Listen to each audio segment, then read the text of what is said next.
Ladies and gentlemen, it's with great pride that we present the debut of our new vocalist, Miss Kathy Ling.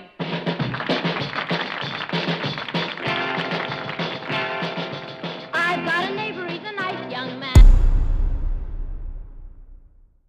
Patty Duke was one of Hollywood's brightest stars, a child prodigy who won an Academy Award at just 16 and became a household name on The Patty Duke Show.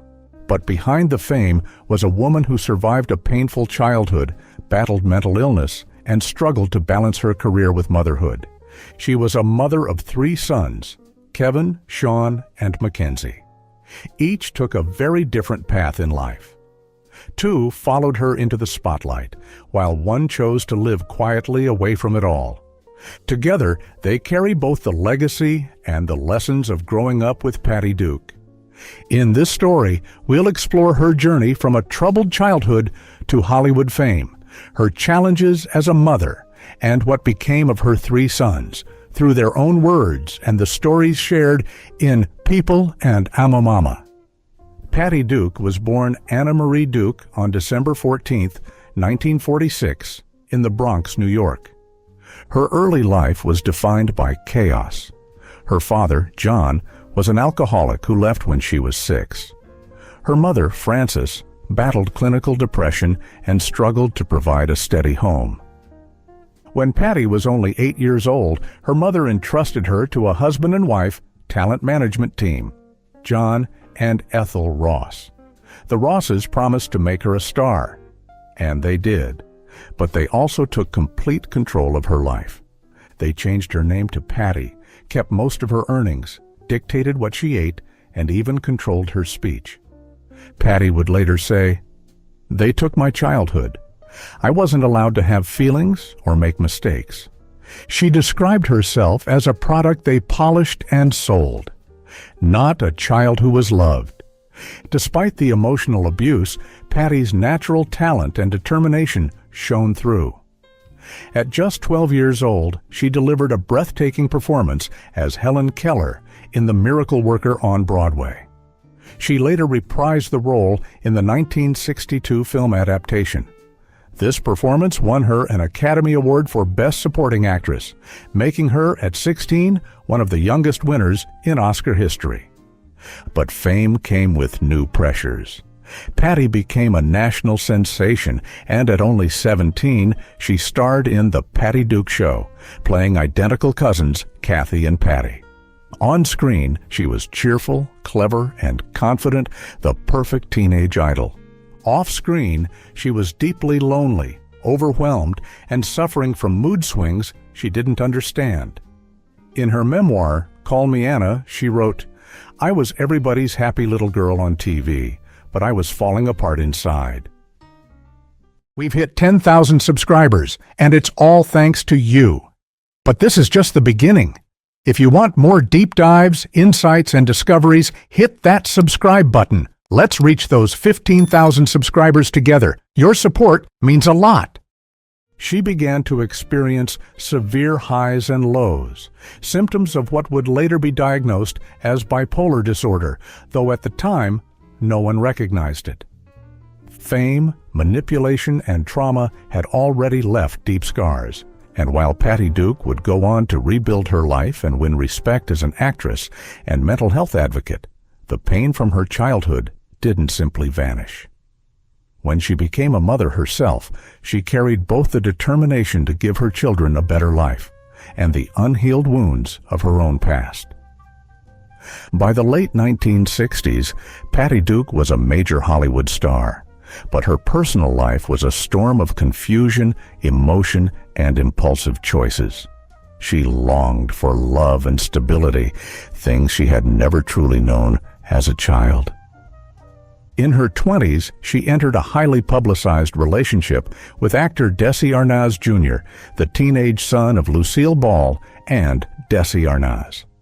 Patty was 23. Desi was only 17. Their romance was passionate but chaotic, and Hollywood tabloids had a field day. Under pressure from the studios and Lucille Ball's disapproval, the relationship ended suddenly, leaving Patty heartbroken and vulnerable. Soon after, she became involved with a writer named Michael Tell. It was a brief and impulsive connection, so brief in fact that they married on a whim and annulled the marriage less than 2 weeks later. Patty later said she barely knew him, but just a few months after that, she discovered she was pregnant. Her son Sean was born on February 25, 1971. At the time, Patty wasn't certain who the father was. Desi Arnaz Jr., Michael Tell, or possibly another man she'd briefly dated. The media speculated wildly, and the story followed Sean for decades. Patty later said the pregnancy was both terrifying and joyful, because for the first time she felt she had someone who truly belonged to her. A year later, Patty's life changed again when she fell in love with actor Sean Astin, best known for playing Gomez Addams on The Addams Family. They married in 1972, and John embraced Sean as his own son. In 1973, they welcomed a baby boy together, Mackenzie. Patty described his birth as one of the few peaceful moments of her life, saying, "I remember holding him and thinking, maybe this time I can do things right." For a while, family life seemed happy. Patty, John, Sean, and little Mackenzie lived what looked like a picture-perfect Hollywood family. But inside their home, the mood could change in an instant. Patty's bipolar disorder, still undiagnosed, brought unpredictable highs and lows. One moment she was laughing and affectionate, and the next she could become distant or furious. Sean and Mackenzie would later recall that their mother's temper and sudden outbursts could be frightening. As one son shared in an interview, "You never knew when what was all hunky-dory was going to fly out the window and you were going to be screamed at or punished." In 1982, Patty's world changed again when she finally received a proper diagnosis of bipolar disorder. For the first time, she understood why she felt the way she did. Medication and therapy helped her find stability, and she began to rebuild her relationship with her sons. Years later, Patty and her fourth husband, Michael Pierce, a military man she met while filming in Idaho, adopted a baby boy named Kevin. Patty often said Kevin's arrival helped her heal. She called him her second chance at motherhood. Looking back, Patty spoke openly about her regrets, saying, "I wasn't the best mother. I wish I'd been more patient, but my boys always knew I loved them." Her sons, too, have said that despite the pain and chaos, their mother's love was never in doubt. She made mistakes, but she also gave them courage, empathy, and the strength to overcome adversity, just as she had done all her life. Patty Duke's journey through love and motherhood was messy, passionate, and painfully human. For her three sons, Kevin, Sean, and Mackenzie, growing up in her world meant learning how to turn chaos into compassion and how to carry on her complicated but extraordinary legacy. Sean Patrick Astin was born on February 25, 1971, the first son of actress Patty Duke. His birth immediately became tabloid news, surrounded by speculation about who his father was. Patty had been romantically linked to Desi Arnaz Jr., briefly married to writer Michael Tell, and had just begun seeing actor Sean Astin. As a result, Sean's paternity became one of Hollywood's most talked-about mysteries. For the first part of his childhood, Patty believed that Desi Arnaz Jr. was Sean's biological father. She told Sean that when he was a teenager, and for years, that's what he believed. But what never changed was the role of Sean Astin, the man who raised him, loved him, and gave him his sense of family. John legally adopted Sean after marrying Patty in 1972, and the two developed an unbreakable bond. Sean has often said, "Sean Astin is the man who raised me. He's the man I call Dad." Years later, Sean's curiosity about his origins led him to search for the truth. In his mid-20s, he took a DNA test comparing himself with all three men. Desi Arnaz Jr., Sean Astin, and Michael Tell. The results revealed that his biological father was actually Michael Tell, the man Patty had married for just 13 days before annulling the marriage. Sean accepted the truth with calm and grace. He told People magazine, "If you want to know who I am, Sean Astin is my father. Michael Tell is my biological father." He also made peace with everyone involved. He developed a friendship with Michael Tell, stayed close to Sean Astin, and remained friendly with Desi Arnaz Jr., who he calls a godfather figure. Patty herself struggled to accept the DNA results, saying, "I don't buy that test. I can support his truth, but I don't have to believe it." Despite the confusion of his early life, Sean grew up grounded, driven, and full of compassion, qualities that made him one of Hollywood's most respected actors. He made his film debut in 1981's Please Don't Hit Me, Mom, acting alongside his mother. But his breakout role came in 1985 with the cult classic The Goonies, where he played the brave and optimistic Mikey Walsh. In the 1990s, Sean delivered one of his most iconic performances as Rudy Ruettiger in Rudy, a role that earned him national acclaim and became a symbol of determination and heart. Then, in the early 2000s, he reached global fame as Samwise Gamgee in the Lord of the Rings trilogy. His performance as Frodo's loyal companion touched millions of viewers and earned him critical praise and a permanent place in movie history. Beyond those legendary roles, Sean continued to build a steady and versatile career. He appeared in 50 First Dates, Click, The Strain, Stranger Things, and voiced Raphael in the Teenage Mutant Ninja Turtles animated series. Off-screen, Sean is known for his stability and warmth, qualities that reflect his father John's influence. He's been married to producer Christine Harrell since 1992, and together they have 3 daughters, Alexandra, Elizabeth, and Isabella. Sean often says that family is the most important part of his life. His oldest daughter, Alexandra, even followed in his footsteps, appearing alongside him in Lord of the Rings: Return of the King. Sean is also deeply involved in charitable work. He's a mental health advocate, inspired by his mother's struggles, and he promotes causes related to literacy, democracy, and veteran support.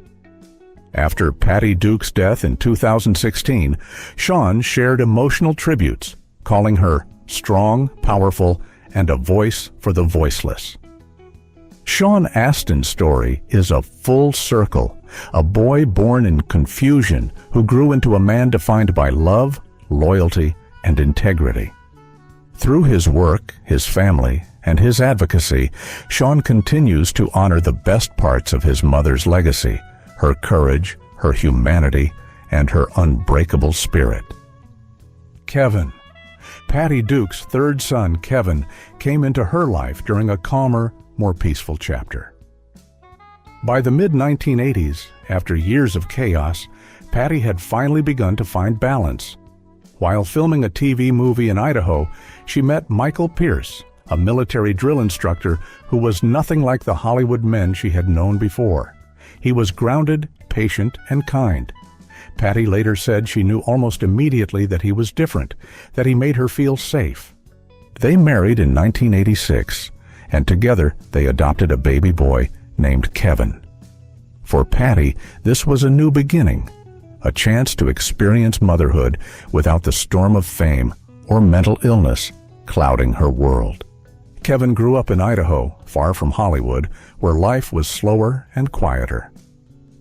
Patty once said that her home there, nestled between mountains and lakes, was the first place she ever truly felt peace. According to a Fox 11 interview, this was where Patty and her family built a new kind of life: simple, stable, and full of gratitude. Sean Astin said his mother loved the slower pace and sense of community she found there. Patty often referred to Kevin as her second chance. She said, "I wasn't the best mother before. Kevin gave me a chance to do things right. With her bipolar disorder finally under control and a supportive partner by her side, she was able to be the kind of parent she had always wanted to be: loving, patient, and present. Kevin has always lived outside the spotlight. He didn't follow his mother or brothers into acting. Instead, he chose a private, grounded life in Idaho, close to the community where he was raised. According to Mama, Kevin was once engaged to a woman named Jen, and friends have described him as kind and humble, much like his father Michael Pierce. When Patty passed away in 2016 from complications of a ruptured intestine, Kevin was by her side along with his father and brothers. In interviews, Sean said the entire family came together to honor her, not as the Hollywood legend, but as the woman who loved them fiercely and worked so hard to find peace in her final years. Kevin represents the quiet side of Patty Duke's legacy, the side that found calm after decades of storms. He grew up in the years when she had finally healed, and for Patty, that was everything. She once said that Kevin was the proof that even broken things can grow again. While Sean and Mackenzie carry on her legacy in Hollywood, Kevin carries it in his own quiet way, through the steady, peaceful life his mother always dreamed of having. Legacy and final years. In her final years, Patty Duke found the kind of peace she had spent her whole life searching for. She and her husband, Michael Pierce, made their home in Coeur d'Alene, Idaho, Coeur d'Alene, a world away from the glare of Hollywood. There, surrounded by nature and family, Patty lived quietly with her youngest son, Kevin. She continued to act from time to time, but her greatest passion became advocacy. After being diagnosed with bipolar disorder in 1982, Patty made it her mission to speak openly about mental illness. She gave interviews, wrote books, and spoke at hospitals across the country, determined to help others understand that mental illness was not a weakness. She once said, "I can't change the past, but I can use it to make someone else's future a little brighter." In Idaho, she was known not as the star of The Miracle Worker, but as Anna, a kind, funny neighbor who attended church, volunteered, and loved gardening. She had finally found the quiet, normal life she'd always wanted. On March 29, 2016, Patty Duke passed away from complications of a ruptured intestine. She was 69 years old. Her husband Michael and her sons, Sean, Mackenzie, and Kevin, were by her side. Her death was announced by Sean, who wrote, "This morning, our beloved wife, mother, grandmother, matriarch, and the exquisite artist, humanitarian, and champion for mental health, passed away. She was a warrior, a fighter, and she gave her all until the very end." Patty Duke was laid to rest at Forest Cemetery in Coeur d'Alene, Idaho, the place she had come to call home. Her grave became a quiet symbol of peace, the final resting place of a woman who had survived both Hollywood and her own inner storms. Tributes poured in from across the entertainment world. Actress Sally Field said, "Patty was one of the bravest women I've ever known. She turned her pain into strength, and her honesty changed lives." Actress Melissa Gilbert called her a true original, raw, funny, fearless, and full of love. Her longtime friend and co-star William Shatner said, "The world lost an extraordinary talent, but those who knew her lost a friend with a heart of gold." As for her estate, Patty's will reportedly left the majority of her assets to her husband, Michael Pierce, and their son Kevin, who had cared for her in her later years. Her older sons, Sean and Mackenzie, were already well established in their own lives and careers, and the family has always emphasized that her true legacy wasn't money. It was love, resilience, and the lessons she left behind. Sean said after her passing, "My mother's real inheritance to us was strength. She taught us that you can fall 100 times and still get back up." Mackenzie echoed that sentiment, saying, The world knew her as Patty Duke, but to us, she was Mom. Complicated, imperfect, and completely unforgettable. Today, the three brothers remain close, united by the memory of the woman who shaped them. Sean continues to honor her through advocacy and film. Mackenzie carries her empathy and artistry into his own acting. And Kevin lives quietly in Idaho, near the place where she found peace. Patty Duke's story is more than a Hollywood tale. It's a human one. A story of survival, forgiveness, and the unbreakable bond between a mother and her sons. Even in death, her voice still echoes, not just on film, but in the strength of the family she built and the countless lives she touched. Patty Duke's life was a story of survival, courage, and redemption. She faced incredible challenges, from a painful childhood to the pressures of fame and the struggles of mental illness. Yet she never stopped fighting. And in the end, she found peace, love, and the family she always dreamed of. Her three sons, Sean, Mackenzie, and Kevin, each carry a piece of her strength. They're living proof that even from a life filled with hardship, beauty, and compassion can grow. Patty Duke once said, "I've been through hell, but I'm still smiling." That smile, brave, honest, and full of heart, is what the world will always remember. If you enjoyed this look into the life and legacy of Patty Duke and her family, make sure to give this video a thumbs up, subscribe to the channel, and turn on the notification bell so you don't miss our next story about Hollywood's most unforgettable icons. And in the comments, tell us, which of Patty Duke's sons' stories inspired you the most? Thanks for watching, and we'll see you in the next video.